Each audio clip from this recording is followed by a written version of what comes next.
ওয়ালাইকুম আসসালাম। সবাই কি আমার কথা শুনতে পাচ্ছ কিনা? একটু প্রবলেম হয়েছিল, মেবি নেটের কোনো প্রবলেম। সবাই জয়েন করে ফেলো। সবাই সবাই জয়েন করে ফেলো একটু দ্রুত। সবাই, একটু প্রবলেম হয়েছিল, আমি তো একবার জয়েন করে কেটে দিয়েছি।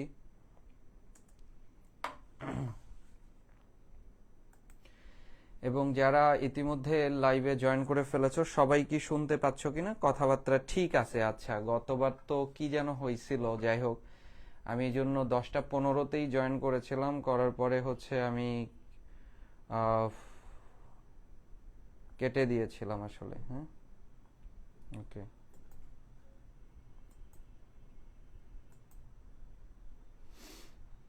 Okay fine. আচ্ছা, সবাই এখন ক্লিয়ার কিনা একটু জানাও দেখি। আমরা পড়াই ফিরে যাই। হ্যাঁ, 5 মিনিট 5-7 মিনিট লেট হয়ে গেছে, ওই যে একটু যান্ত্রিক ব্যাপার স্যাপার।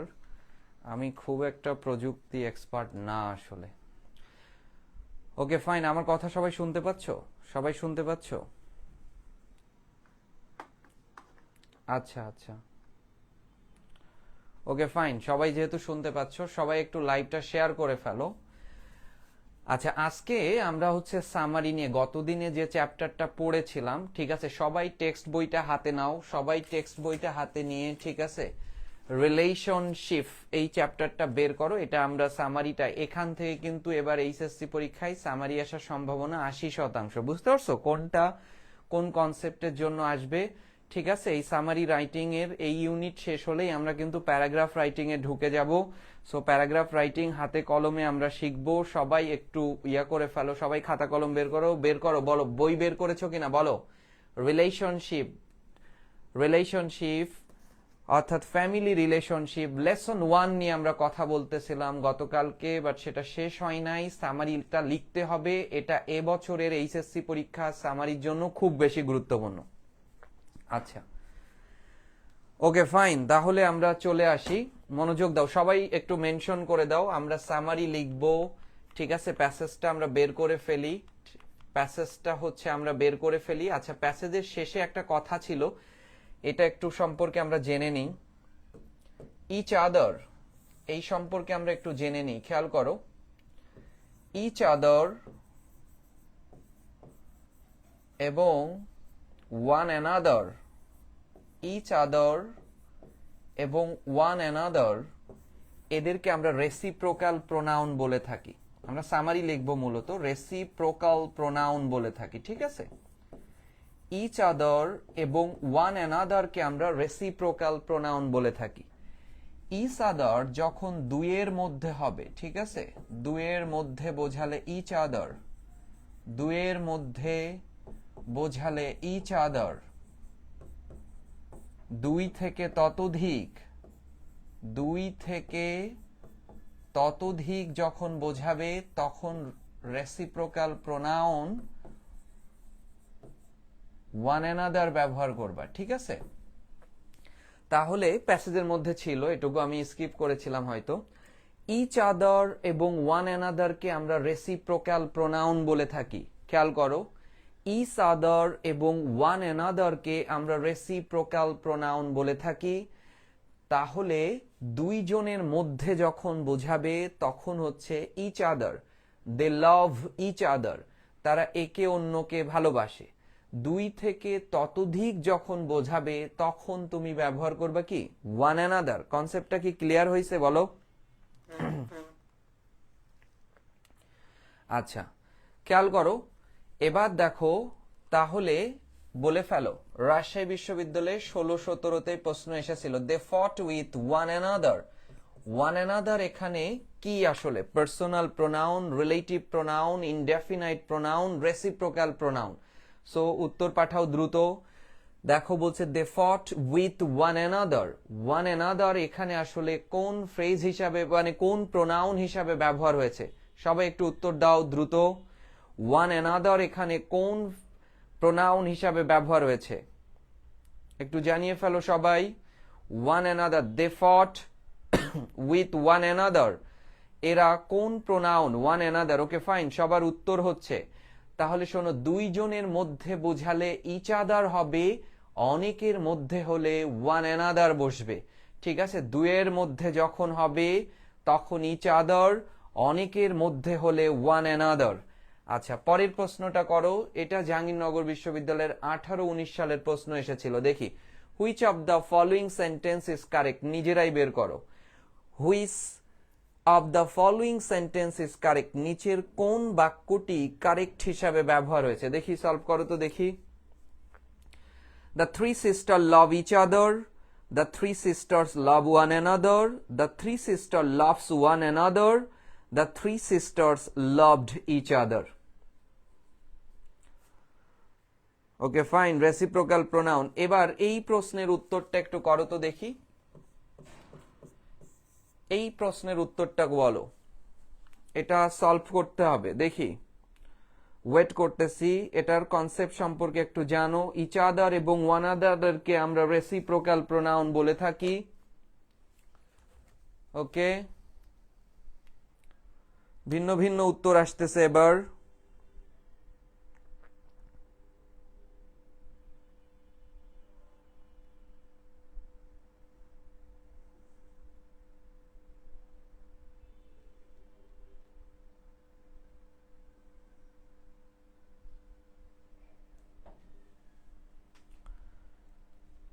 সুন্দর। এবার কারেক্ট উত্তর আসতেছে। কিছু কিছু স্টুডেন্টের ভুল হচ্ছে, আগে আমরা দেখে ফেলি। দেখো,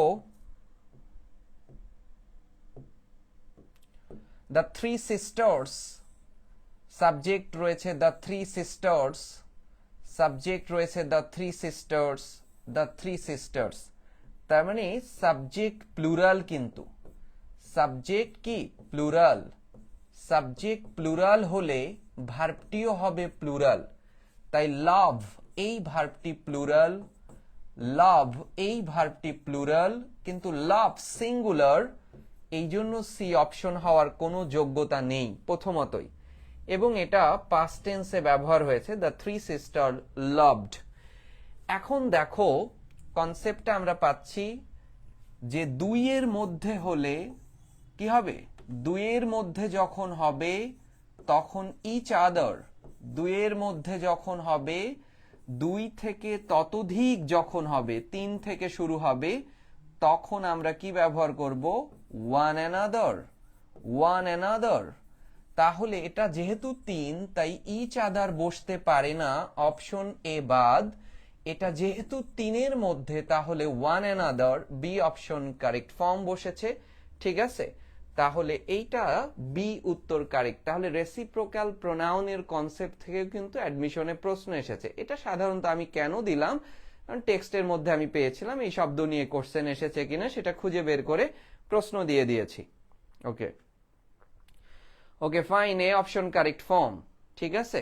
এ B option correct form, B option correct form ছিল। আচ্ছা, আমরা আজকে এই সবাই বইটা বের করো, রিলেশনশিপ লেসন 1 নিয়ে আমরা আলোচনা করব এবং তোমাকে সামারি বলতে হবে আজকে, ঠিক আছে। আমি সামারি নিয়ে আলোচনা করে ফেলি। দেখো,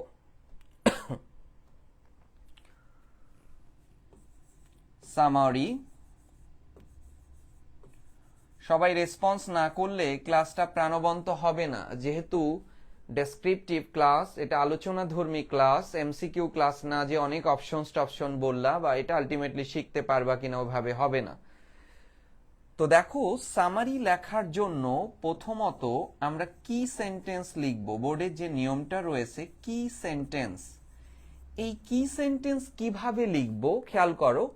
এই যে একটা প্যারা দেখতে পাচ্ছ প্যারাগ্রাফের, এটা একটা প্যারা দেখতে পাচ্ছ, এটা একটা প্যারা দেখতে পাচ্ছ, এটা একটা প্যারা দেখতে পাচ্ছ, অর্থাৎ প্রত্যেকটা প্যারার একটা করে আলোচ্য ভাব হবে, সেটা তুমি 2 লাইন 1 লাইনে প্রকাশ করবা। ওই প্রতিটা প্যারা সমান, অর্থাৎ যতটুকু পর্যন্ত একক অর্থ প্রকাশ করবে ওইটুকু পর্যন্ত তোমার বোধগম্যতাকে, লেখাটাকেই বলা হবে কি সেন্টেন্স। আমার কথা বুঝতে পারছো? প্রত্যেকটা প্যারা, কবিতা হলে প্রতিটা স্ট্যাঞ্জার থেকে আলোচ্য বিষয়গুলো লেখা, অর্থাৎ ওই প্যারাতে অথবা কবিতা থেকে যদি সামারি আসে, ওই কবিতার প্রথম স্ট্যাঞ্জা সমান কি বলেছে, দ্বিতীয় স্ট্যাঞ্জা সমান কি বলেছে, তৃতীয় স্ট্যাঞ্জা সমান কি বলেছে, অর্থাৎ প্রতিটি প্যারা অথবা প্রতিটি স্ট্যাঞ্জার আলোচ্য ভাব হচ্ছে কি সেন্টেন্স।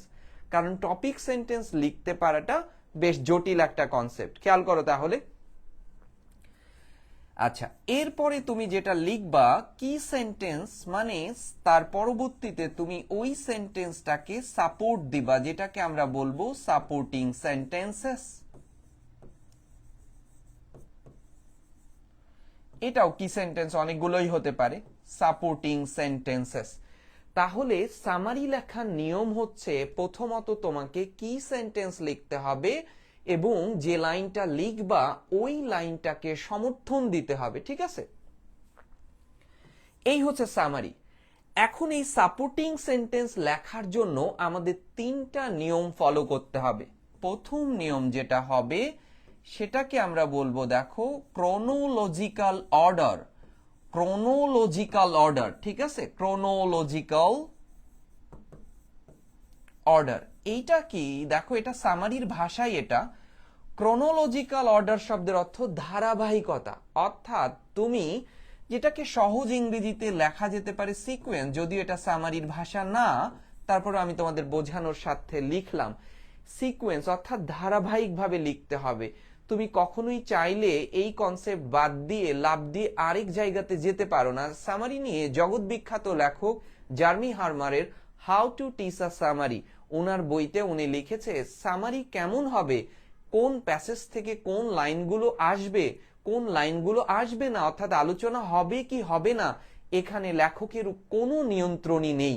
অর্থাৎ তুমি বাদ দিবা কি দিবা না সেই কনসেপ্টটা তোমার উপরে নিয়ন্ত্রণ না। আগের সেন্টেন্স এই ধারাবাহিকভাবে লিখে যেতে হবে, অর্থাৎ তুমি চাইলেই বাদ দিতে পারবা অথবা চাইলেই যে তুমি কোনো কনসেপ্ট নিতে পারবা, ব্যাপারটা এমন না, ঠিক আছে? খেয়াল করো। এবং দেখো, এর পরের কনসেপ্ট হচ্ছে প্যারাফ্রেজ। প্যারাফ্রেজ এইটার থেকে খুব সতর্ক থাকতে হবে, বুঝতে পারছো? যেটা আমরা সাধারণত করে ফেলি, প্যারাফ্রেজ। প্যারাফ্রেজ এটা আমাদের লেখার মধ্যে একটা মানে কি মুদ্রা দোষের মতো হয়ে গেছে, মানে জন্মগতভাবেই আমরা প্যারাফ্রেজ করে ফেলি। What is paraphrase? আমাদের 26-এর যে বই, এইচএসসির যে বইটা এসেছে, এই 26-এর বইতে প্যারাফ্রেজিং নিয়ে একটা অধ্যায় করেছে, যেটা 25 সালের বইতে ছিল না। প্যারাফ্রেজ বলতে সহজভাবে যদি বলি বা আমাদের টেক্সট বইয়ের ভাষাতে বলি, তুমি সবসময় নতুন শব্দ নতুন ফ্রেজ ব্যবহার করো, কিন্তু retain the original meaning of passage, অর্থাৎ প্যাসেজের মিনিংটা যেন ধরে থাকো। অর্থাৎ সরাসরি যদি আমি বলি হোয়াট ইজ প্যারাফ্রেজ, প্যারাফ্রেজ মানে do not copy from the passage. Do not, খেয়াল করো, do not copy from the passage, অর্থাৎ সামারি লেখার সময় তুমি কখনোই প্যাসেজ থেকে সরাসরি কোনো লাইন কপি করো না। অর্থাৎ সামারি লেখার সময় তোমাকে আদর্শ নিয়ম হচ্ছে কপি করো না। কিন্তু আমাদের দেশের স্টুডেন্টদেরকে যদি আজরাইল এসেও বলে, হ্যাঁ, তারপরেও যে কপি করো না, করলে তোমার প্রাণটা নিয়ে নেব, সে হয়তো প্রাণটা দিয়ে দিবে, কপি সে করবেই। তাই বোর্ড এই বিষয় সম্পর্কে জানে যে আমাদের স্টুডেন্ট, আমাদের টিচারদের যে অবস্থা, তারা কপি করবেই। এবং বোর্ডের সিলেবাস স্টুডেন্টদের জন্য কিছুটা সহায়ক হয়েছে, বোর্ড এতটা কঠিন হয়নি, কিছুটা শিথিল হয়েছে। বোর্ড বলছে do not use direct quote, do not use direct quote, সরাসরি কোনো লাইন তুমি নিও না। অর্থাৎ এই কথার মধ্যে দিয়ে আমাদেরকে উৎসাহিত করেছে, একটু গোপনে উৎসাহিত করেছে যে তুমি কপি করো, কিন্তু একেবারে যাতে চক্ষুশূল না হয়। অর্থাৎ কমপ্লেক্স সেন্টেন্স থাকলে তুমি সিম্পল করে নাও, সিম্পল থাকলে তুমি কম্পাউন্ড করে নাও বা তথ্যগুলো করো। অর্থাৎ তোমাকে কপি করতে কপি করলে তো সামারি হবে না, প্রথমত হবেই না। কিন্তু আমাদের যে সিলেবাস, আমাদের স্টুডেন্ট, আমাদের টিচার সামগ্রিক শিক্ষা বিবেচনায় এইটা করেছে, এটা অ্যাকচুয়াল নিয়ম না, কিন্তু বোর্ডের সিলেবাস বলেছে do not use direct quote, সরাসরি কোনো লাইন তুমি কোট আনকোট নিও না। অর্থাৎ বই থেকে বা যে পরীক্ষায় যে প্যাসেজটি আসবে সেখান থেকে একেবারে সরাসরি যাতে পুরো লাইনটাই হুবহু হয়ে গেছে এমন কিছু নিবা না, ঠিক আছে? আচ্ছা, এরপরে যে কাজটি তোমাকে করতে হবে সেটা হবে বি অবজেক্টিভ, বস্তুনিষ্ঠ।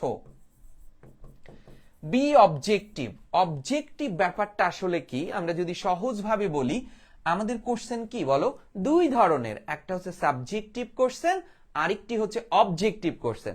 তো যখন তোমার সাবজেক্টিভ কোশ্চেন আসে তখন তুমি কি করো আসলে বলো, একদম পেজ ভরে লেখো, যা প্রশ্নে চাইছে তাও লেখো, না চাইলেও লেখো। কিন্তু অবজেক্টিভ প্রশ্ন কি তুমি তাই করতে পারো? অবজেক্টিভ প্রশ্নে যে এই যে চারটা অপশন রয়েছে, এই চারটা অপশনের বাইরে কি তুমি যেতে পারো? না, তোমাকে এই চারটা অপশনের মধ্যে বেঁধে ফেলা হয়, অর্থাৎ এবিসিডি এই চারটা পোর্শনের মধ্যে তোমাকে তোমার যাপিত জীবনকে বেঁধে ফেলবে, উত্তর এখানে করতেই হবে। ঠিক সামারিও তেমনই হবে, অর্থাৎ ওই প্যাসেজের মধ্যে যা আছে তার বাইরে লিখতে, দেখো কি দারুণ একটা কন্ট্রাস্ট তৈরি হয়েছে। একবার বলতেছে প্যাসেজ থেকে কপি করো না, আবার বি অবজেক্টিভ হও, মানে প্যাসেজের বাইরেও যেও না। অর্থাৎ বি অবজেক্টিভ মানে কি বলো, do not show your own opinion, তোমার নিজস্ব কোনো মতামত দিও না। Do not show your own opinion, নিজের কোনো মতামত দিও না, ঠিক আছে, নিজস্ব কোনো মতামত দিও না। ওকে, খেয়াল করো।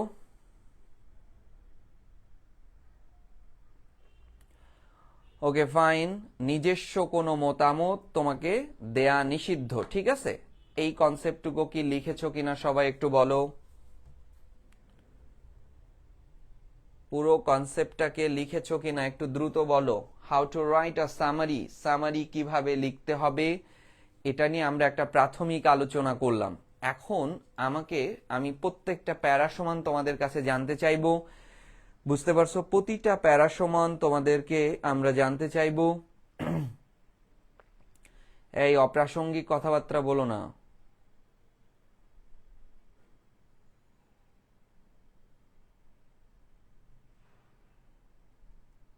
ওকে ফাইন, আচ্ছা। এবার আমাকে বলার চেষ্টা করবা, ভুল হোক বই নিয়ে বসো। প্রথম প্যারাটুকু আমি পড়তেছি, আজকে কোনো গ্রামাটিক্যাল ব্যাখ্যা করব না, ওই প্যারাটা সমান কি বোঝাচ্ছে সেটা বলবা। The famous Greek philosopher Aristotle said, Aristotle বলেছে, man is by nature a social animals, মানুষ সামাজিক। এই কথা দিয়ে হোয়াট হি মিন, এই কথা দিয়ে সে কি মিন করেছে মানুষ সিক্স কোম্পানি, সঙ্গী সাথী খোঁজে, আদার্স অ্যান্ড এস্টাবলিশ রিলেশনশিপ, সম্পর্ক স্থাপন করে। কাদের মতো সম্পর্ক স্থাপন করে? অন্যান্য প্রাণীর মতোই। তাহলে আলোচ্য কনসেপ্টটা বুঝো আগে। কেন করে? For companionship and for physical and emotional সাপোর্টের জন্য। আনলাইক দ্য অ্যানিমালস, অন্যান্য প্রাণীর মতো নয়, মানুষ রিলেশনশিপ, মানুষের যে রিলেশনশিপ সেটা মানুষকে কি দিচ্ছে? অস্তিত্বের জানান দিচ্ছে, উৎসাহিত করতেছে কিসে? তার পড়াশুনোতে, তার কাজে এবং তার অন্যান্য প্রফেশন, অর্থাৎ সে যা কিছু করে সেইটাতে। বলো দেখি, তাহলে সেটাতে মোটিভেশন দেয়। এই প্যারাটার আলোচ্য বিষয় অন্তত এই যে বাংলাতে যেভাবে লিখতেছো, সিনোনিম অ্যান্টোনিম কমন আসবে না, প্রতিদিন প্রত্যেক চ্যাপ্টার জুড়ে পড়তে হবে, হ্যাঁ, আসবে না, কোনোদিনও আসে নাই। কেউ যদি দিয়ে থাকে এটা স্টুডেন্টের সাথে এক ধরনের হিপোক্রেসি, ভণ্ডামি, মিথ্যাচার, এগুলো হবে। সেই বানাই লেখা সেইটা বলো, এই প্যারার সমান কি বলেছে, এই প্যারার আলোচ্য বিষয়টা কি? অন্তত একটু হিংস দাও, আমি লিখে দিলে তো লাভ হলো না, একটু হিংস দাও, এই প্যারার আলোচ্য বিষয়টা কি? অপ্রাসঙ্গিক যে যতই পড়ি ততই পরীক্ষার সময় বানাই লিখতে হবে, এই কথাটা যত সময় না লিখতা তত সময় তো একটা হিংস অন্তত আমাকে দিয়ে বা বাকি যারা ক্লাসে আছে সবাইকে সাহায্য করতা, এইটা অন্তত বলতেই হবে। হিউম্যান নেচারের কথা বলেছে না, সোহান এরকম কিছু বলেনি। এই কথা গতদিন আমরা বারবার বলেছি, how to write a summary, একটু আগে কি তোমাকে বলেছি বলো? এই যে কি লিখলা বলো, সরকার লিখেছে দ্য টেক্সট ইজ অ্যাবাউট, এই কথা বলা বোর্ডের সিলেবাস। আমার এখানে নেট পাচ্ছে না, দেখি আমি, থাকলে আমি সার্চ দিয়ে দেখাইতাম।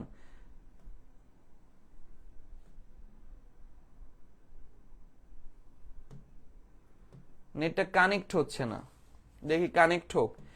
এই যে বলা হচ্ছে স্পষ্ট, the text is about, the passage is about, the passage refers to, the passage deals with, এটা লেখা পাপ, পাপের সমতুল্য। এটাকে শিক্ষককে সরাসরি আদেশ করা হয়, তোমাকে চিন্তা করতে হবে। একেবারে টিচার্স ট্রেনিং বইতে এরকম বলেছে, এই প্যাসেজে এই প্যাসেজটি এই সম্পর্কে লেখা। অনেকেই লেখা শেখাচ্ছে, অনেকেই মানে কিনো এরা কোথা থেকে পেয়েছে এই দলিলটা, এইটা নিয়ে আমার কাছে আজ পর্যন্ত বোধগম্য হয় নাই।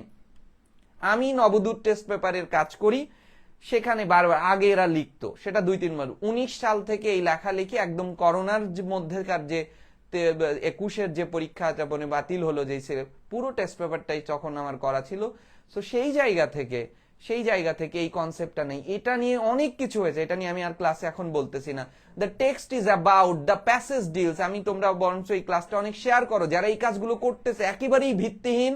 এটা লেখা বোর্ড বই এবং টিচার্স ট্রেনিং বই বলতেছে this is out of etiquette and netiquette, এটা শিষ্টাচার বহির্ভূত। এবং শিক্ষককে সরাসরি কমান্ড করা হয় টেক্সট কি সম্পর্কে লেখা, এটা তুমি শিক্ষককে জানাও, পরীক্ষককে জানাও না। পরীক্ষা তোমার কনসেপ্টটা কি বলো? পরীক্ষার খাতার উদ্দেশ্য কি, পরীক্ষার উদ্দেশ্য কি? শিক্ষককে সন্তুষ্ট করা, তাকে জানানো না, কখনোই না। টিচার না জানলেও জানে এই টেক্সটটা কি সম্পর্কে। পৃথিবীর কোন সামারিতে এই ডকুমেন্ট নাই। এটা যারা লিখবে সামারি হিসাবে যোগ্যতা হারাবে। ওকে, রিলেশনশিপ, আচ্ছা সবকিছু নিয়ে আমরা দেখতেছি। Man is a social being. Okay, একজন বলছে relationship can be different kind. এর মধ্যে কি তারেক হোসাইন এর মধ্যে কি রিলেশনশিপের প্রকারভেদ সম্পর্কে একটা শব্দ বলেছে এই প্যারার মধ্যে? বলে নাই। একজন বলেছিল মানুষ সামাজিক জীব। আচ্ছা, তাহলে কনসেপ্টটা রিলেশনশিপ আর established okay by man to seek company of others. আচ্ছা, স্বপনের এই উত্তরটা কারেক্ট হবে, ঠিক আছে। ইফতির কোনো বাক্যই হয় নাই, স্বপনের উত্তরটা কারেক্ট হবে। তার মানে এই প্যারার আলোচ্য বিষয় সামাজিক জীব হিসেবে মানুষ সম্পর্ক স্থাপন করে। আচ্ছা, 3টা শব্দ দিয়ে মানুষ কেন সম্পর্ক স্থাপন করে বলো?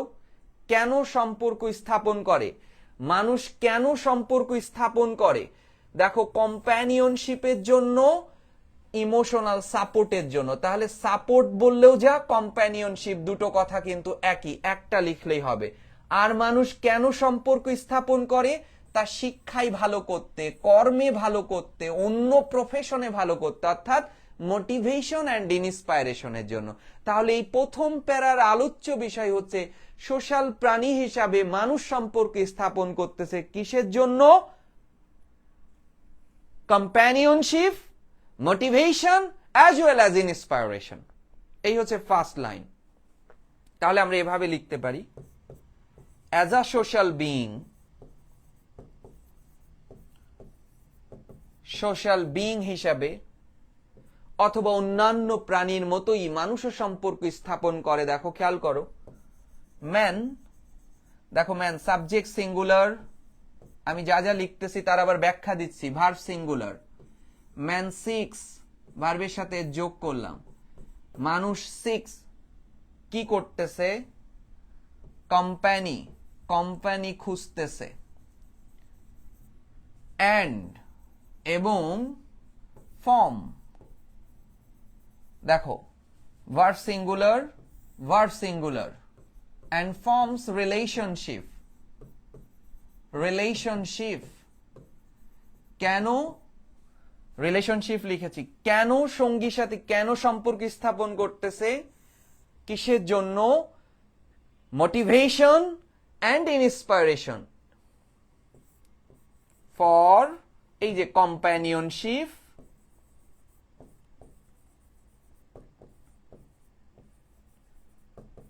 আর ভালো করার জন্য, অ্যান্ড মোটিভেশন।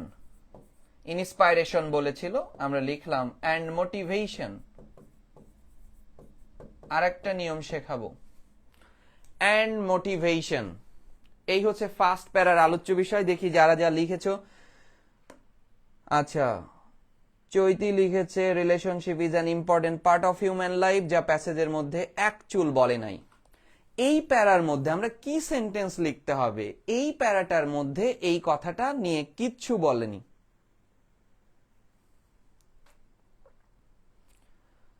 এই কথাটা নিয়ে কিছুই বলেনি। সো এটা উত্তর বলে গণ্যই হবে না। অ্যারিস্টটল বিলিভড, লিজা বলেছে, কারোর উক্তি কাউকে মেনশন পর্যন্ত সামারিতে করা নিষিদ্ধ, কোনো ধরনের উদাহরণ লেখা নিষিদ্ধ, কিন্তু যদি কোনো প্যাসেজ এমন এসে থাকে সেই অংশটাই উদাহরণ প্রধান, তখন আমরা বাধ্য হই। কিন্তু এছাড়া কোনো উদাহরণ, কারোর সরাসরি ডিরেক্ট কোট আমরা নিতে পারি না। আমরা কোনো চরিত্রকে মেনশন করতে সামারিতে পারি না।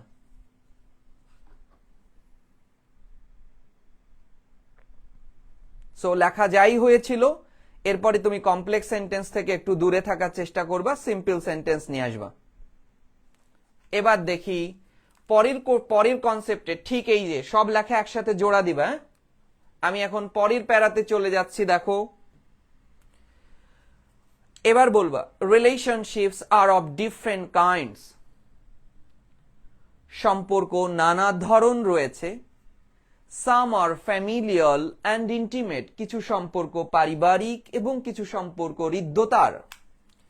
Form by blood and by marriage, রক্তীয় সম্বন্ধ অথবা বৈবাহিক সম্পর্ক হতে পারে। সাম আর সোশ্যাল, কিছু সম্পর্ক সামাজিক, like ones we have with friends, and some are made in school where we form close bonds with classmates and teachers, যেখানে ক্লাসমেটস এবং টিচারদের সাথে সম্পর্ক হতে পারে। Relationship can also be fostered, লালিত হতে পারে, চর্চিত হতে পারে কর্মক্ষেত্রে, যা কুইকলি প্রফেশনাল থেকে সোশ্যাল সম্পর্কে, পেশাগত সম্পর্ক থেকে সামাজিক সম্পর্কে পরিণত হতে পারে। There are relationship also between human beings and animals, প্রাণীর সাথে মানুষের সম্পর্ক হতে পারে। বলতো এই প্যারার আলোচ্য বিষয় কি? এই প্যারার আলোচ্য বিষয় কি? সত্যজিৎ বলেছে সামাজিক জীবনযাপনের জন্য এবং জীবন সংরক্ষণের জন্য। জীবন সংরক্ষণ বলতে কিছু বোঝায়নি প্যাসেজে। আচ্ছা, এই প্যারার আলোচ্য বিষয় কি একটু বলো তো দেখি। এই প্যারাটার আলোচ্য বিষয় কি? যদি না পারো তখন কি করবা? স্ক্যানিং করবা। আর্টসে আমি এটা শেখায় থাকি, স্ক্যানিং করবা। স্ক্যানিং মানে তোমার ইচ্ছা মতো 2-3টা বর্ণ ওইটুকের মধ্যে নাও, তখন বুঝে যাবে। আমি ধরো আর কে নিলাম, আমার ইচ্ছা মতো নিলাম। আমি ধরো এটাকে নিলাম, কে কে নিলাম, ঠিক আছে। এবার দেখি আর দিয়ে আর কোন আরো আর ইচ্ছা মতো শব্দ, এই যে আর নিয়েছি, কে নিয়েছি, ঠিক আছে, আর কোন এরকম শব্দ পাই কিনা। Some are familial and intimate, form by আর দিয়ে কোনো শব্দ পাচ্ছি না। ম্যারিজ, এর মধ্যে আমি আর কে ধরি যেহেতু অনেক বেশি আছে।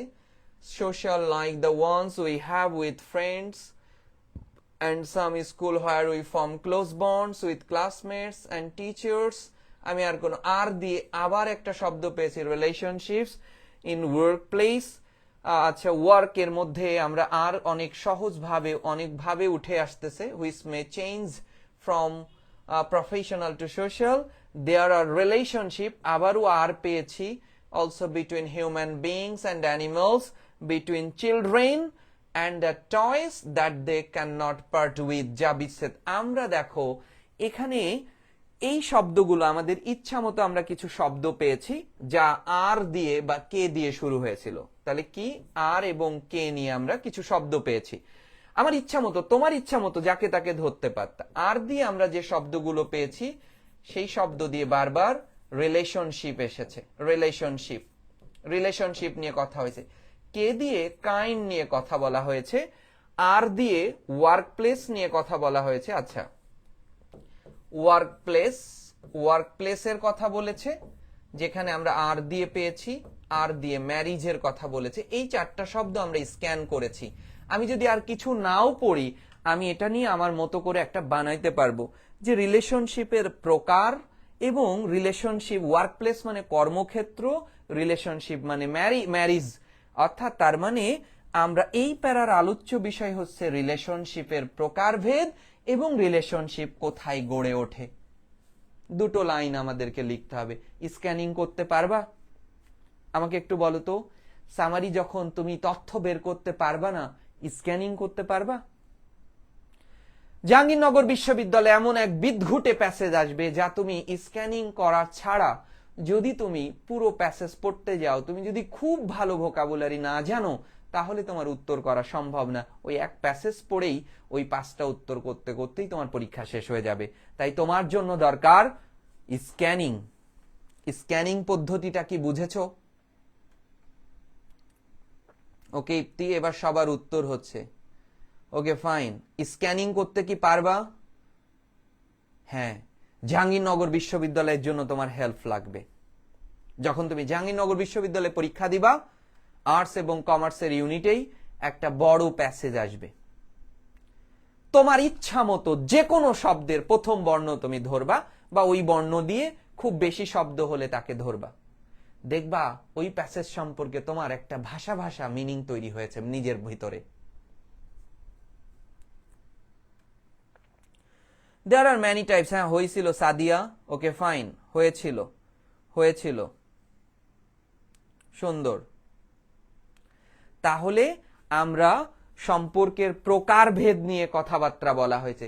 কত ধরনের সেই সব উদাহরণ লেখার দরকার নেই। রিলেশনশিপ, ক্যান বি, এই সব যদি কেউ লেখে, তোমার কেউ যদি এভাবে সামারি শেখে, আমাকে সাথে সাথে স্ক্রিনশট পাঠাবা, যেখান থেকেই তুমি শেখো, আমি সেই টিচারের সাথে কথা বলবো। এবার সামারি নিয়ে আমি খুব সিরিয়াস। উল্টা পাল্টা শেখাইতে শেখাইতে পুরো দেশব্যাপী একটা জেনারেশনকে নষ্ট করে ফেলতেছে। কথা বলবোই এবং প্রয়োজনে ভুল শেখানোর জন্য মামলা করব। এটা আমি করবই। যে কনসেপ্ট, 4-5টা কনসেপ্ট নিয়ে ভুলভাল শেখাই, ঠিক আছে? আর ব্যাকরণ তো সেই চলেই যাচ্ছে। এত ব্যাকরণ পড়ার পরেও প্রশ্ন দেখে চিনতে পারে না, তাহলে আমার ওটা পড়া দরকার কি? আমাকে প্রশ্ন নিয়েই কাজ করতে হবে। নেক্সট 22 তারিখে সকালবেলায়, ঠিক আছে, এসিপি পাওয়ার প্লেতে আমার ক্লাস আছে। ভার্ব নিয়ে কথা বলবো আমি, খুব বেশি রুলস নিয়ে কথা বলবো না। কথা বলবা তোমরা, প্রশ্ন চিনবা, প্রতিটা লাইন বলবা যে ভাই এই টপিকস, এই টেন্স, তোমার কাজ হবে এটা, ঠিক আছে? সো যারা এখন পর্যন্ত ভর্তি হও নাই, এনরোল করো নাই, 22 তারিখের আগে এটা করে ফেলো। এটা এই ওই নিয়ম, এই নিয়ম, হ্যাঁ, কিচ্ছু না। নন ফাইনাইট ভার্ব, টেন্স এবং সাবজেক্ট সম্পর্কে জানলেই হবে।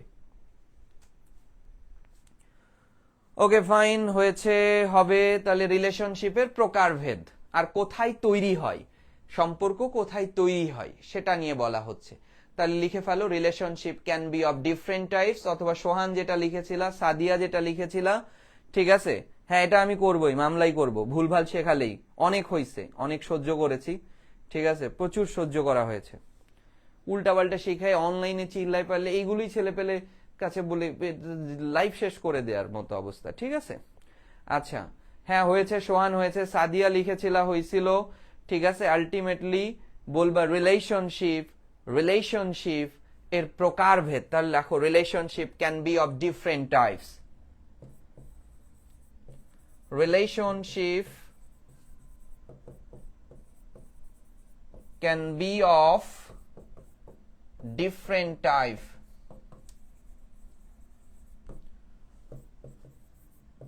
সম্পর্কের নানা প্রকারভেদ আছে। কি কি প্রকারভেদ? সামারিতে লেখা আবশ্যিক না, উদাহরণ লেখা আবশ্যিক না।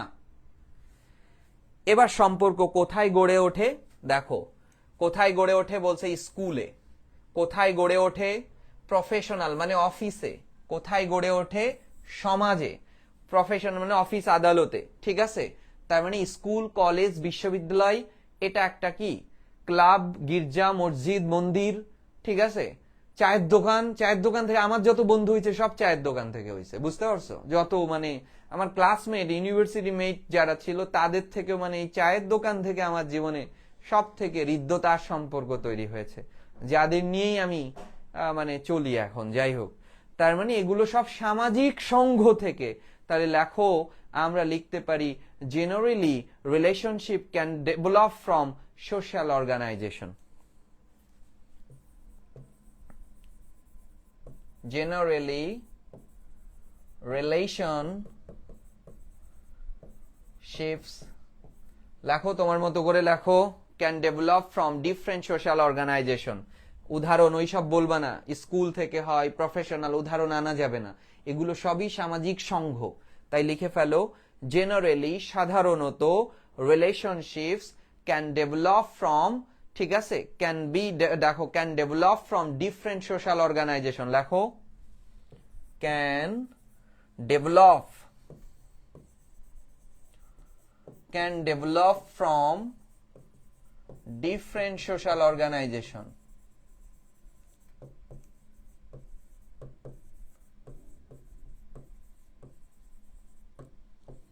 সামাজিক সংঘ থেকে, বিভিন্ন জায়গা থেকে, সোশ্যাল অর্গানাইজেশন থেকে সম্পর্ক হতে পারে। আচ্ছা, এরপরে পড়ার পরে যদি না বুঝো আবার আমরা স্ক্যানিং করব, আবার আমরা স্ক্যানিং করব। আচ্ছা, ইপ্তি বলল যে কোথায় অফ কেন ইউজ করলাম। ওকে, তাহলে দেখো এই লাইনে রিলেশনশিপ কনসেপ্টটা বুঝো। রিলেশনশিপ, রিলেশনশিপ সম্পর্ক ক্যান বি, ক্যান বি, এখানে এই অফ না, একটা অফ হবে। দেখো রিলেশনশিপস বাক্যের সাবজেক্ট, ক্যান মডেল অক্সিলারি, মডেলের পরে ভার্বের বেস ফ্রম, তারপরে আমি একটা কমপ্লিমেন্ট এনেছি অফ ডিফারেন্ট টাইপস, অর্থাৎ can be refers to kind of কে ব্যবহার করা হয়েছে। কাইন্ড অফ যেটা বইতে ছিল, কাইন্ড অফ, টাইপ অফ। এবার আসো পরের কোশ্চেনটাতে আমরা আসি, দেখি এই অংশের আলোচ্য বিষয় কি। এবার ইচ্ছা মতো কয়েকটা শব্দ ধরো, যে কোনো কিছু ধরো, যাকে তাকে বর্ণ ধরো, আর ধরলাম আমি, কে ধরলাম আমি, সি ধরলাম, কয়েকটা ফার্স্ট লাইনে তুমি বর্ণ নিয়ে নাও, পি ধরলা। ওকে, তার মানে আমরা বলতেছি রিলেশনশিপস, আগে দেখি all this relationship keep us close to each other, এই সকল সম্পর্ক আমাদেরকে একে অন্যের কাছে আনে, অ্যান্ড প্রোভাইড আস, আমাদেরকে দিচ্ছে all kinds of support, love and affection. আচ্ছা, a person who has no family, যার কোনো পরিবার নেই, feels the pain of loneliness and isolation, সেই একাকিত্বের ব্যথা বুঝে। There is no one to laugh or cry, হাসি কান্নার with him or her, তার সাথে হাসি কান্নার কেউই নেই। When we share our joy with someone, যখন আমরা আমাদের আনন্দকে কারোর সাথে ভাগাভাগি করি, it simply redoubles, তখন আনন্দ বেড়ে যায়। And when we suffer a loss and someone share our sorrow, যখন আমরা দুঃখ ভাগাভাগি করি, it lessen, এটা কমে যায়। আর এভাবেই relationship needed for emotional health, মানসিক স্বাস্থ্যের জন্য ভালো। ওকে ফাইন, আমরা আবার বুঝাবো। বলো তো এই প্যারার আলোচ্য বিষয় কি তাহলে? এই প্যারার আলোচ্য বিষয়টা কি?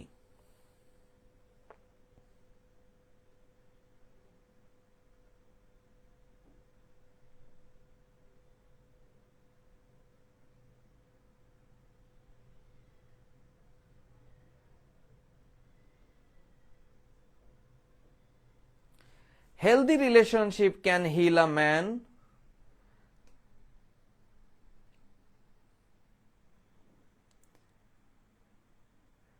সোহান, তুমি বেনিফিটস অফ রিলেশনশিপ, একজনের একদম স্বপন খানের একটা উত্তর, সব থেকে ভালো। এই চ্যাপ্টারের এই প্যারার আলোচ্য বিষয় হচ্ছে সম্পর্কের উপকারিতা, সম্পর্কের প্রয়োজনীয়তা, সম্পর্কের গুরুত্ব। স্বপন, ধন্যবাদ ভাই, অসাধারণ। এইটুকু বলতে পারার ক্ষমতা যাদের থাকবে তাদের কাছে সামারি সহজ উঠবে, এইটুকু মাথা খাটাতেই হবে। যদি না খাটিয়ে থাকো তাহলে হবে না। রিলেশনশিপস, দেখো খেয়াল করো, রিলেশনশিপস কনসেপ্টটা বুঝছো, benefits give us many vital things which are needed for us. এই যে ভাইটাল কেন, তার মানে এর গুরুত্ব আছে, ভালো, ফাইন। তাহলে আমরা বলতে পারি, স্বপনের কথাই বলতে পারি, দ্য বেনিফিটস অফ রিলেশনশিপ, আচ্ছা, অথবা প্রয়োজনীয়তা। ওকে, আমি এখান থেকে লিখলাম, তারপর স্ক্যানিং নিয়ে আমি কথা বলবো। দেখি দ্য বেনিফিটস অথবা দ্য নেসেসারি, যা ইচ্ছা লেখো, স্বপন তোমার ভাষাই লেখো। The necessary of relationship. এই আমাকে একটু বলো তো দেখি, এই রিলেশনশিপের প্রয়োজনীয়তা কার কার কাছে বেশি? শুধু এইটুকের উত্তর দাও। Okay fine. না তাসলিমা, একটু ভালো করে বুঝো, সকল রিলেশনশিপই তোমাকে provide all kind of support দিবে না। টক্সিক রিলেশনশিপ কি তোমার সাপোর্ট দিবে? তোমাকে আত্মহত্যার দিকে ঠেলে নিয়ে যাবে। নো, অন্তু বিশ্বাস এখানে সম্পর্কের উত্থান পতন বলতেছে না। আচ্ছা আমাকে শুধু এইটুকের উত্তর দাও তো দেখি, সম্পর্কের প্রয়োজনীয়তা কাদের কাছে সবচেয়ে বেশি তাই বলো, সম্পর্কের প্রয়োজনীয়তা কাদের কাছে সব থেকে বেশি, নিজের থেকে বলো তো। সম্পর্কের প্রয়োজনীয়তা নিয়ে কথা বলছে, যেটা স্বপন বলতেছিল সম্পর্কের উপকারিতা বা প্রয়োজনীয়তা নিয়ে, তাহলে আমাকে বলো সম্পর্কের প্রয়োজন কাদের সবচেয়ে বেশি। আমি ধরো বললাম, তোমাকে বললাম যে টাকা প্রয়োজন কাদের বেশি, যাদের টাকা নেই। সো সম্পর্কের প্রয়োজনীয়তা কার, কোন শ্রেণীর মানুষের কাছে বেশি, এইটুকু একটু বলো তো। দারুণ, যার কেউ নেই। ফাইন ইপ্তি, অসাধারণ। সম্পর্কের প্রয়োজনীয়তা তো তার কাছেই বেশি যার কেউ নেই, এটাই তো কনসেপ্ট। সম্পর্কের প্রয়োজনীয়তা তার কাছেই বেশি হবে যার কেউই নেই। তাহলে আমরা সেই কথাটাই বলবো। সুন্দর, কোন মানুষের কাছে না। শাহিদ, তোমার তো ফ্যামিলি আছে, তোমার তো অনেকেই আছে, তোমার সম্পর্কের তো দরকার নাই। যার অনেকেই থাকার পরে, শোনো ডেল কার্নেগি কি বলতেছে, যার অনেক কিছু অনেকেই থাকার পরে আবার সম্পর্কের প্রয়োজনীয়তা বোধ করে, তার মানে সে দুঃখী থাকতে চায়, সুখী না সে। বুঝতে পারছো? নানা ধরনের নিজের জঞ্জালের মধ্যে যেতে চাই, তার মানে না হিউম্যান বিংস না, মানুষ না। ইপ্তির উত্তর সবচেয়ে কারেক্ট হয়েছে, হ্যাঁ, এবং গৌরবের উত্তর সবচেয়ে কারেক্ট হয়েছে, যার কেউ নেই তার কাছে সম্পর্কের গুরুত্ব। তার মানে আমরা বলবো দ্য নেসেসারি, দেখো খেয়াল করো কনসেপ্টটা বুঝো, দ্য নেসেসিটি নাউন, দি আর অপের মাঝে নাউন বসবে। দ্য নেসেসিটি অফ রিলেশনশিপ, সম্পর্কের প্রয়োজনীয়তা সেই অনুভব করবে, ঠিক আছে, সম্পর্কের প্রয়োজনীয়তা তার কাছেই অনুভব হবে, ইজ সত্যিকার অর্থে, is truly felt, is truly felt, তার কাছেই অনুভব হবে। কার কাছে বলো? ঠিক আছে, তাদের কাছেই, বাই দোজ, তাদের কাছেই যাদেরকে কি বললা কেউ নেই, বাই দোজ, খেয়াল করো, হু হ্যাভ, ওই যে তোমরা যা লিখেছো ওটা লিখলো হবে, who have done to share, share করার কিছু নেই, বুঝতে পারছো? নান টু শেয়ার, কম্প্যাশন, দুঃখ সুখ অনুভূতি, কম্প্যাশন মানে অনুভূতি শেয়ার করার কেউ নেই, কম্প্যাশন উইথ। এবার আমাকে বলো, যদি তুমি শেয়ার করো তাহলে কি হবে বলো, যদি তুমি শেয়ার করো তাহলে কি হবে? অনুভূতি যদি শেয়ার করো, অনুভূতি দুই ধরনের, দুঃখ আর সুখ, এটা যদি শেয়ার করো তাহলে কি হবে? সিঙ্গেল পার্সনের কাছে গুরুত্ব বেশি, হ্যাঁ বলো।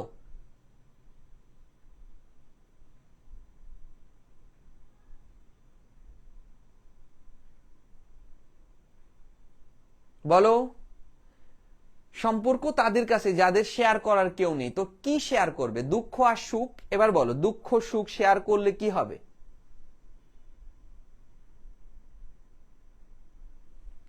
কি বলেছে বলো? সুখ যদি ভাগাভাগি করো এটা রিডাবল হবে, আর দুঃখ যদি ভাগাভাগি করো তাহলে কমে যাবে। তার মানে সম্পর্ক যেটা করতেছে আমাদের সুখকে জোর দিচ্ছে, বৃদ্ধি করতেছে এবং দুঃখকে কমাচ্ছে। তার মানে আমরা লিখি, সো রিলেশনশিপ, খেয়াল করো, রিলেশনশিপ বৃদ্ধি করছে, অ্যাম্পলিফাইস, অ্যাম্পলিফাইস, কি বৃদ্ধি করছে? রিলেশনশিপ অ্যাম্পলিফাইস দ্য হ্যাপিনেস, হ্যাপিনেস, এবং কমাচ্ছে, অ্যান্ড মিনিমাইজেস, অ্যান্ড মিনিমাইজেস, এবং কমাচ্ছে কি বলো? দুঃখকে, আওয়ার সরো।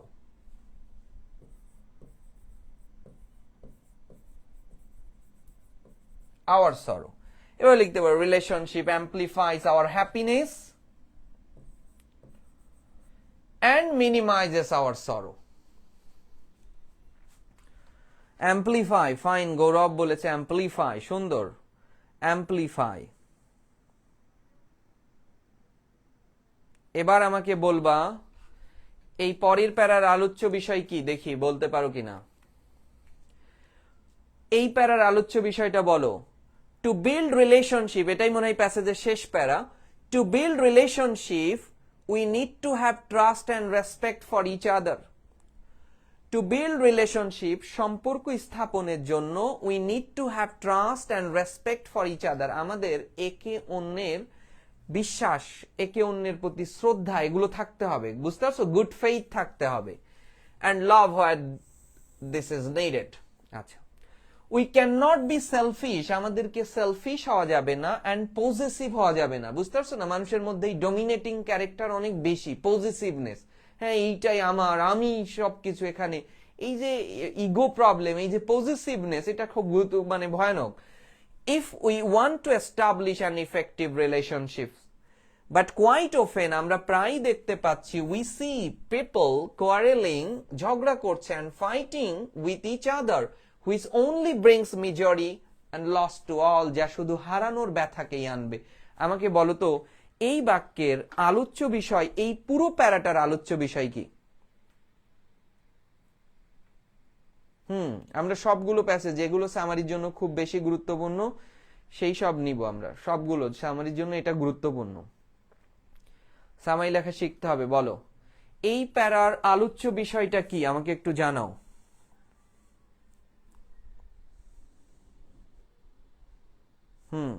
এই প্যারার আলোচ্য বিষয় কি?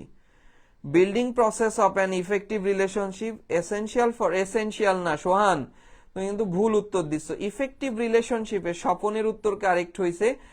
ইফেক্টিভ রিলেশনশিপ কিভাবে বিল্ড আপ করব, এই প্যারার আলোচ্য বিষয় হচ্ছে ইফেক্টিভ রিলেশনশিপ কিভাবে, how to build a healthy relationship. Fine, সাদিয়ার উত্তর কারেক্ট হয়েছে। না, to make an effective, Nafiz অপূর্বর উত্তর কারেক্ট হয়েছে। অসাধারণ। কার্যকরী সম্পর্ক স্থাপনের জন্য আমাদের কি করা দরকার, এই প্যারার আলোচ্য বিষয় হচ্ছে কার্যকরী সম্পর্ক। সোহান একটু একটু সিলি কনসেপ্টে ভুল করতেছে। To make a strong bond of relationship we have to practice, না এখানে কিভাবে we have to practice sacrificing, হ্যাঁ কনসেপ্ট ঠিক আছে, বাট সামহাউ ওয়াই। আচ্ছা, way to maintain a good relationship, okay fine, okay fine. To develop relationship, সম্পর্ক স্থাপনের জন্য আমাদের কি করতে হবে? তাহলে আমরা লিখে ফেলি, to cherish a long lasting relationship, to cherish a, okay এখান থেকে লিখলাম আমি, টু চেরিশ লালন করার জন্য, to foster, to cherish a long lasting বা ইফেক্টিভ রিলেশনশিপ,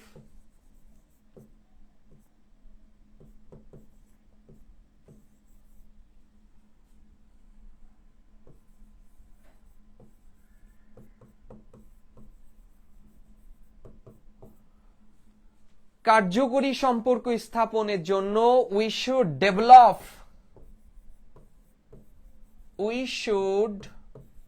ডেভেলপ, আমাদের ডেভেলপ করা উচিত কি বলো?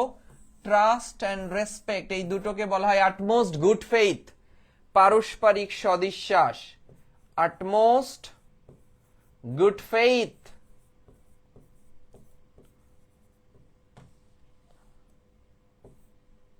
আহা,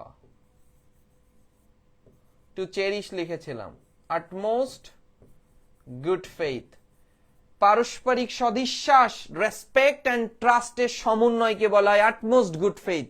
বিজনেস স্টাডিজদের স্টুডেন্টের মধ্যে এই শব্দ ব্যবহার খুব আছে। অ্যান্ড, এবং, মাস্ট, অবশ্যই, এই যে সেলফিশ অ্যান্ড পজেসিভ, এই যে ভয়ানক দুইটা গুণাবলীকে ত্যাগ করতে হবে। অ্যান্ড মাস্ট কি করতে হবে বলো? ত্যাগ করতে হবে, ডিসপোজ করতে হবে of qualities, and must dispose করতে হবে, dispose of qualities like selfish and possessiveness.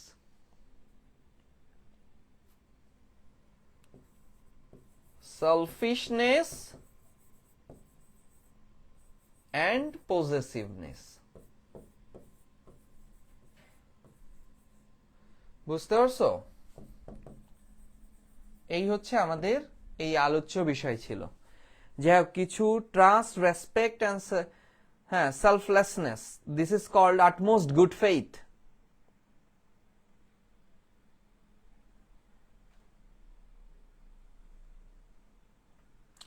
এই যে একজন বিশেষজ্ঞ বলেছে, এটা কে? মিফতাউল জান্নাত সাদিয়া। না, এগুলো এগুলো বাইরের থেকে বোঝা বলা যায়। পৃথিবীর প্রত্যেক মানুষের স্বাধীন চেতা হয়ে থাকে, পৃথিবীর প্রতিটি মানুষ, বুঝতে পারছো? পৃথিবীর প্রত্যেকটা মানুষের মধ্যে সব থেকে যে প্রকট কনসেপ্ট সেটা হচ্ছে স্বাধীনতা। এই স্বাধীনতা যখন প্রতিদিন প্রতিক্ষণ সব সময়ের মধ্যে যখন এই খর্ব হতে থাকে, ঠিক আছে, তখন আসলে বোঝা যায়, যে তখন বুঝতে পারে, এর আগে এটা বোঝা যায় না, এটা এত সহজ জিনিস না। হ্যাঁ হবে, অ্যান্ড মাস্ট অ্যাবস্টেইন ফ্রম, এবং বিরত থাকতে হবে, হবে হবে। না না, কোনো এন্ডিং নাই। তোমার এন্ডিং কি? প্যাসেজ এন্ডিং, সামারি এন্ডিং, কিচ্ছু না, কিচ্ছু দেয়া যাবে না, কিচ্ছু না। সবগুলো বই পুস্তকে দেখো তো, কোন বই পুস্তকে লেখা হয়েছে কিনা সাম্প্রতিক, তুমি 21-22 পর থেকে the passage is about, the passage deals with, the passage refers to, এইসব কথাবার্তা লিখেছে কিনা? তাহলে যারা লেখায় তারা এগুলো কোথা থেকে পায়? আবার শেষে লিখতেছে বাবা অল, সর্বোপরি আমরা উই ক্যান সি দ্যাট, আমরা দেখতে পাচ্ছি। এই যে সব বাজে বাজে কথাবার্তা যে লেখায়, এরা কোথা থেকে লেখায়?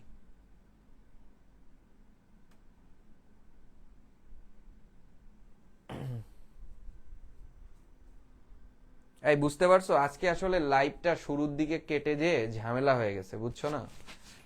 এবং যথাসময়ে ক্লাস হবে, এবং আমরা যারা পাওয়ার প্লের স্টুডেন্ট আছো, সো সবাই আসলে সবাই ক্লাসে, কিন্তু সবার জন্য আমি নেক্সট দিনে বলবো আসলে যে সবার জন্য আসলে এই ক্লাসে 2টা ক্লাসেই উপস্থিত থাকতে হবে সবার জন্য।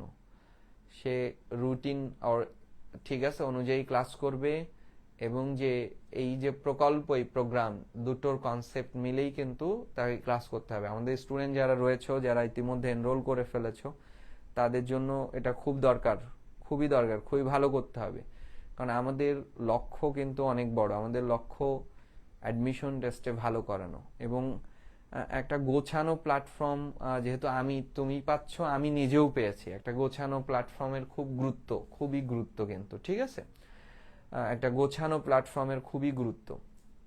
এবং এই বছরে আমি রিটেনের জন্য বইও নিয়ে আসতেছি, যেটা এর আগেও অনেকবার বলেছি, কিন্তু এই যে গোছানো না থাকার কারণে এবার তো আমাকে আনতে বাধ্য হচ্ছি।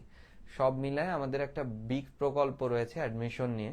সো এইচএসসি থেকেই এখন তোমার কাজটা কি হবে, এখন থেকে পড়ার অভ্যাসটা তোমাকে তৈরি করতে হবে। যদি না করো তাহলে অ্যাডমিশনের সময় আমি উল্টায় ফেলবো, আমি 18 ঘন্টা পড়বো, এগুলো অসম্ভব ব্যাপার, এবং সেটা তো এইচএসসির বাইরের কিছু না। সো এখন থেকে তুমি সেটাকে নিয়ে আসো, ঠিক আছে?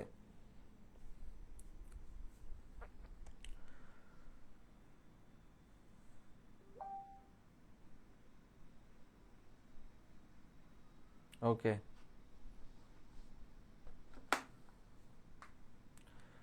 তাহলে আজকে সবাই যাও, ঠিক আছে? আচ্ছা, যেহেতু কালকের এই ফ্রি ক্লাসটা এরকম হবে না, কারণ হচ্ছে পরশুদিন যেহেতু আমাদের পাওয়ার প্লের ক্লাস আছে, সেইখানকার সমস্যা নিয়ে আমরা আবার করব, ঠিক আছে? ওকে।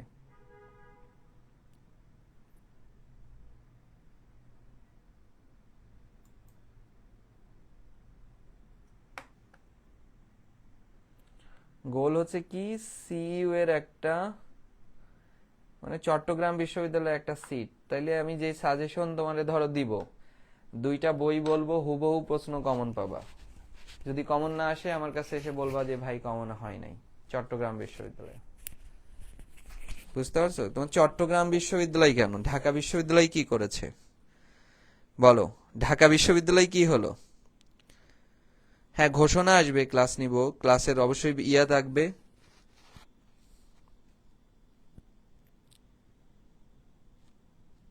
নোটটা করবে অবশ্যই। না বলো, তোমার চট্টগ্রাম বিশ্ববিদ্যালয় কেন লাগবে? ঢাকা বিশ্ববিদ্যালয় রেখে তুমি, হ্যাঁ সকল বিশ্ববিদ্যালয়ই সমান আমার কাছে, আমার দৃষ্টিতে। কারণ দেখো না, ইদানিং ইউনিভার্সিটি নিয়ে খুব নানাভাবে এরা তো এরা অবশ্যই আমি দেখছি, যারা আমি ঢাবিয়ান, আমি এটা সেটা, এগুলো সব ফার্স্ট ইয়ার সেকেন্ড ইয়ারের ছেলেমেয়েরাই বেশি করে, একটু একটু বেড়ে ওঠে আর বাস্তবতা দেখে, যেগুলো আমরা দেখেছি, বুঝতে পারছো? সো এটা আলাদা একটা ব্যাপার। ওকে ফাইন, জেলা কোনো ব্যাপার না, শিক্ষার জন্য সবকিছু সবকিছু করতে হবে। ঠিক আছে, ওকে, দিব সবকিছু ইয়া করা হবে। ঠিক আছে। আচ্ছা, প্যাসেজগুলো, হ্যাঁ আস্তে আস্তে প্যাসেজগুলো থেকে স্ক্যানিং পদ্ধতিতে সামারি লিখবো আমরা। স্ক্যান করবা, স্ক্যান করবা। ধরো কিছুই ধরো বুঝতে পারলা না, তখন তোমার শেষ সম্বল হবে স্ক্যানিং। ওকে, আল্লাহ হাফেজ।